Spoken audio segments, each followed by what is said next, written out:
കോയമ്പത്തൂര് ഗംഗ ഹോസ്റ്റലിലെ നിരവധി വിദ്യാർത്ഥികളെ ആശുപത്രിയിൽ പ്രവേശിപ്പിച്ചു. ഹോസ്റ്റലിലെ മലിനജലം കുടിച്ചാണ് ശാരീരിക പ്രശ്നങ്ങളുണ്ടായതെന്ന് വിദ്യാർത്ഥികൾ ആരോപിച്ചു.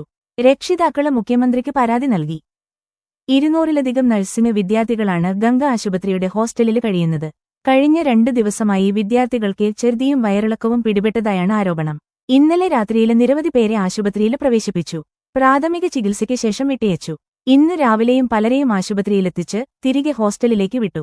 ഹോസ്റ്റലിലെ മലിനജലമാണ് ആരോഗ്യ പ്രശ്നങ്ങൾക്ക് കാരണമെന്നാണ് വിദ്യാർത്ഥികൾ പറയുന്നത്. ഇന്ന് രാവിലെ മുതൽ ഹോസ്റ്റലിലെ ജലവിതരണം പൂർണ്ണമായും മാനേജ്മെന്റ് നിർത്തി. ആരോഗ്യ പ്രശ്നങ്ങളുള്ള കുട്ടികൾ പോലും പുറത്തുനിന്ന് വെള്ളം വാങ്ങുകയാണിപ്പോൾ. ഇക്കാര്യത്തിൽ മാനേജ്മെന്റിന്റെ ഭാഗത്തുനിന്നും കൃത്യമായ വിശദീകരണം ഇതുവരെ ഉണ്ടായില്ല.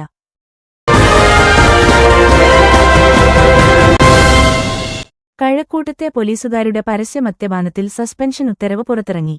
പോലീസിന്റെ പ്രതിച്ഛായക്ക് കളങ്കമേൽപ്പിച്ചുവെന്നും നടന്നത് അധികാര ദുർവിനിയോഗവും അച്ചടക്കലംഘനവുമാണെന്ന് സസ്പെൻഷൻ ഉത്തരവിൽ പറയുന്നു. വിശദമായ അന്വേഷണത്തിനും ഉത്തരവിട്ടു. നർക്കോട്ടിക്സ് ACP 2 മാസത്തിനുള്ളിൽ അന്വേഷണം പൂർത്തിയാക്കണം.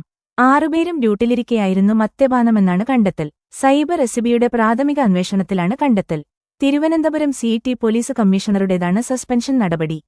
കഴക്കൂട്ടം പോലീസ് സ്റ്റേഷന് തൊട്ടുമുന്നിലെ റോഡരികില് നിർത്തിയിട്ട വാഹനത്തിലായിരുന്നു പോലീസുകാരുടെ കൂട്ട മദ്യപാനം. സംഭവത്തിന്റെ ദൃശ്യങ്ങൾ ഉൾപ്പെടെ സാമൂഹിക മാധ്യമങ്ങളിൽ വ്യാപകമായി പ്രചരിച്ചു. SI ബിനു, അരുണ്, CPOമാരായ അരുണ്, രതീഷ്, മനോജ്, അഖിൽരാജ് എന്നിവരെയാണ് സസ്പെൻഡ് ചെയ്തത്. 6 പേരും കഴക്കൂട്ടം സ്റ്റേഷനിലെ CPOമാരാണ്. വിവാഹ സൽക്കാരത്തിനു പോകുന്നതിനു മുന്നോടിയായിരുന്നു മദ്യപാനം. വാഹനമോടിക്കുന്ന CPO അടക്കമുള്ളവര് മദ്യപിക്കുന്നത് ദൃശ്യത്തില് വ്യക്തമാണ്.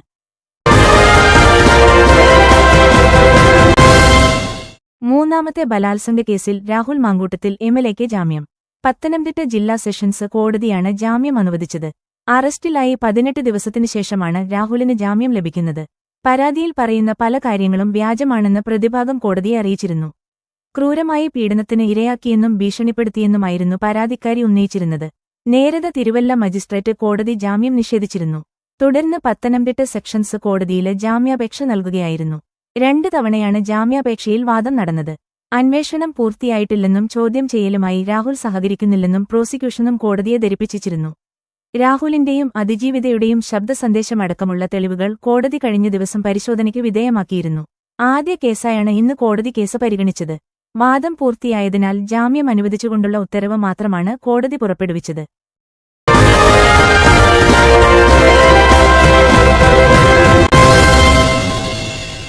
മഞ്ഞുരുക്കത്തിന് പിന്നാലെ കേരളത്തിലെ കോൺഗ്രസ് നേതാക്കൾക്കൊപ്പം വേദി പങ്കിട്ട ശശി തരൂര് MP.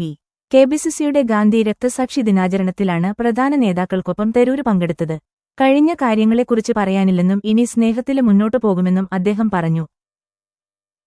ഡൽഹിയിൽ ഇന്നലെ രാഹുൽ ഗാന്ധിയുമായും മല്ലികാർജ്ജുന ഖർഗെയുമായി നടത്തിയ ചർച്ചയിലുണ്ടായ മഞ്ഞുരുക്കത്തിന് പിന്നാലെയാണ് ഇന്ന് KPCC ആസ്ഥാനത്ത് ഗാന്ധി രക്തസാക്ഷി ദിനാചരണ പരിപാടിയിലെ ശശി തരൂര് പങ്കെടുത്തത്. AK Antony, KC Venugopal, VD സതീശന്, സണ്ണി ജോസഫ്, രമേശ് ചെന്നിത്തല തുടങ്ങിയ കേരളത്തിലെ പ്രധാന നേതാക്കൾക്കൊപ്പമാണ് പിണക്കത്തിനു ശേഷമുള്ള തരൂരിന്റെ ആദ്യ വേദി പങ്കിടല്. പാർട്ടിക്കൊപ്പം ഉറച്ചു നിൽക്കുമെന്ന് തരൂര് വ്യക്തമാക്കി. തരൂര് കോൺഗ്രസിന്റെ അഭിമാനമാണെന്ന് പുകഴ്ത്തി പ്രതിപക്ഷ നേതാവ് VD സതീശന് രംഗത്തെത്തി. തരൂര് പാർട്ടി വിടുമെന്ന അഭ്യൂഹങ്ങള് മാധ്യമ സൃഷ്ടിയെന്നും നിയമസഭ തിരഞ്ഞെടുപ്പ് പ്രചാരണത്തില് അദ്ദേഹം മുൻനിരയിലുണ്ടാകുമെന്നും AICC general secretary KC Venugopal പറഞ്ഞു.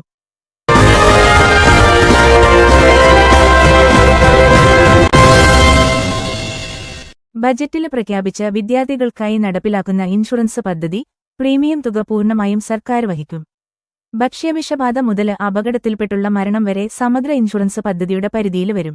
സാമ്പത്തിക ബുദ്ധിമുട്ട് കാരണം ചികിത്സ മുടങ്ങുന്ന അവസ്ഥ ഒരു വിദ്യാർത്ഥിക്കും ഉണ്ടാകരുതെന്നാണ് സർക്കാർ നയമെന്ന് മന്ത്രി V ശിവൻകുട്ടി പറഞ്ഞു. പൊതുവിദ്യാഭ്യാസ മേഖലയിൽ 1 മുതൽ 12 വരെ പഠിക്കുന്ന 43 ലക്ഷത്തോളം കുട്ടികൾക്ക് പ്രയോജനം ലഭിക്കുന്നതാണ് ഇൻഷുറൻസ് പദ്ധതി. വിദ്യാർത്ഥി മരണപ്പെട്ടാൽ കുടുംബത്തിന് 3 ലക്ഷം രൂപ ഒറ്റത്തവണ നൽകും. പൂർണ്ണമായ വൈകല്യം സംഭവിച്ചാലും 3 ലക്ഷം രൂപ വരെ നഷ്ടപരിഹാരം ലഭിക്കുന്നതാണ് പദ്ധതി.